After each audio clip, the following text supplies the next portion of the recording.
नमस्कार. आज आपण तिसऱ्या श्लोकाचा अर्थ जाणून घेणार आहोत.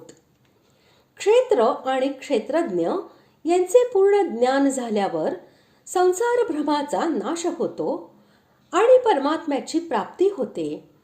म्हणून क्षेत्र व क्षेत्रज्ञ यांचे स्वरूप इत्यादी चांगल्या प्रकारे विभागपूर्वक समजावून देण्यासाठी भगवंत म्हणतात. श्लोक तिसरा. तत्क्षेत्रं यच्च यादृक्श्च यद्विकारी यतश्च यत् स च यो यत्प्रभावश्च तत्समासेन मे शृणु. श्लोकाचा अर्थ, ते क्षेत्र जे आणि जसे आहे तसेच ज्या विकारांनी युक्त आहे आणि ज्या कारणांपासून जे झाले आहे तसेच तो क्षेत्रज्ञही जो आणि ज्या प्रभावाने युक्त आहे ते सर्व थोडक्यात माझ्याकडून ऐक. क्षेत्रम याच्याबरोबर तत् हे विशेषण लावून असे दाखविले आहे की ज्या शरीररूपी क्षेत्राची लक्षणे पहिल्या श्लोकात सांगितली आहेत त्याचे स्पष्टीकरण करण्याची गोष्ट या श्लोकात सांगितली जात आहे. तसेच यत या पदाने भगवंतांनी क्षेत्राचे स्वरूप सांगण्याचा संकेत केला आहे आणि तो याच अध्यायातील 5व्या श्लोकात सांगितला आहे. यादृक् या पदाने क्षेत्राचा स्वभाव सांगण्याचा संकेत दिला आहे.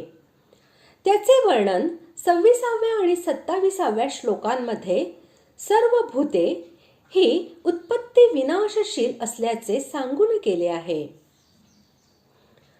यद्विकारी या पदाने क्षेत्राच्या विकारांच्या वर्णनाचा संकेत दिला आहे आणि त्याचे वर्णन 6व्या श्लोकात केलेले आहे.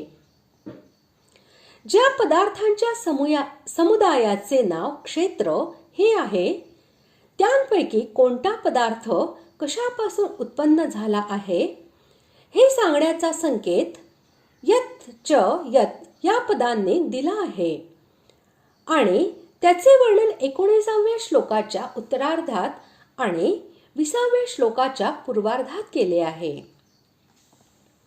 स हे पद क्षेत्रज्ञ याचे वाचक आहे.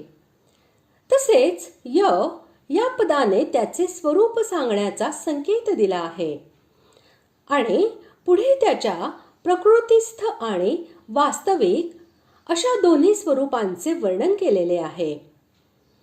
19व्या श्लोकात त्याला अनादि, 20व्या श्लोकामध्ये सुखदुःखांचा भोगता, 21व्या श्लोकात चांगल्या वाईट योनींमध्ये जन्म घेणारा असे सांगून प्रकृतीस्थ पुरुषाचे स्वरूप सांगितले आहे.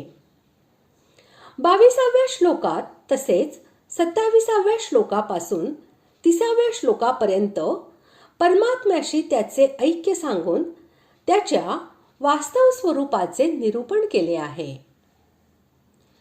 यत प्रभाव याने क्षेत्रज्ञाचा प्रभाव सांगण्याचा संकेत दिलेला आहे आणि तो 31व्या श्लोकापासून 33व्या श्लोकापर्यंत सांगितला आहे. अशा प्रकारे आज आपण तिसऱ्या श्लोकाचा अर्थ जाणून घेतला. पुढील भागात आपण 4थ्या श्लोकाचा अर्थ जाणून घेणार आहोत. धन्यवाद.